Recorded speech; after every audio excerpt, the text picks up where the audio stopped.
قرآن مجید سے محبت کرنا یہ سنت مصطفیٰ ہے۔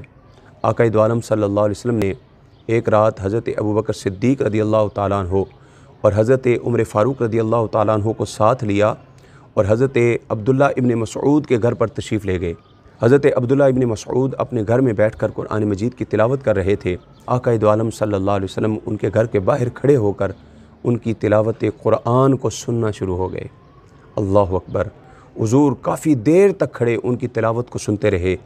قربان جائیں صحابہ اکرام کی عظمت پر، جو قرآن مجید کی تلاوت کرتے تھے تو صاحب قرآن خود چل کر ان کی تلاوت قرآن کو سنا کرتے تھے، اور حضور کو حضرت عبداللہ ابن مسعود کی تلاوت قرآن اس قدر پسند آئی کہ میرے آقا دو عالم صلی اللہ علیہ وسلم نے ارشاد فرمایا، جو یہ چاہتا ہو کہ قرآن مجید فرقان حمید کو اس طرح پڑھے جس طرح قرآن مجید کو رب نے نازل کیا ہے، تو وہ میرے عبداللہ ابن مسعود کی طرح قرآن مجید کی تلاوت کیا کرے۔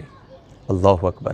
قاضی ایاز مالکی رحمۃ اللہ تعالیٰ علیہ شفا شریف کے اندر آپ فرماتے ہیں کہ قرآن مجید فرقان حمید سے محبت اللہ رسول سے محبت کی دلیل ہے۔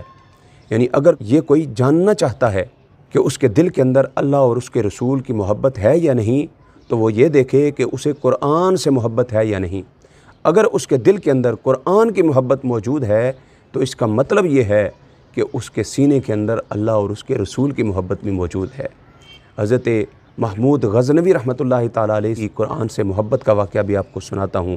حضرت محمود غزنوی رحمۃ اللہ تعالیٰ علیہ، آپ کے وصال کے بعد کسی نے آپ کو خواب کے اندر دیکھا، پوچھا کہ آپ کے ساتھ کیا معاملہ ہوا؟ فرمایا اللہ تبارک و تعالیٰ نے مجھے ایک عمل کے ذریعے سے نجات عطا فرما دی، اللہ نے ایک عمل کے ذریعے سے میری مغفرت فرما دی۔ پوچھا گیا وہ کون سا عمل تھا؟ فرمایا ایک دن میں کسی کے گھر میں مہمان کے طور پر گیا تھا، اور اس نے جس کمرے میں مجھے ٹھہرنے کے لیے جگہ دی، اس میں جو لیٹنے کی جگہ تھی، قدموں کی طرف ایک الماری بنی ہوئی تھی جس میں قرآن مجید رکھا گیا تھا۔ فرماتے ہیں کہ میں نے پہلے سوچا کہ قرآن مجید کو باہر بیچ دوں، پھر کہتے ہیں میں نے خیال کیا کہ میں اپنے آرام کے لیے قرآن کو کمرے سے باہر نکال دوں۔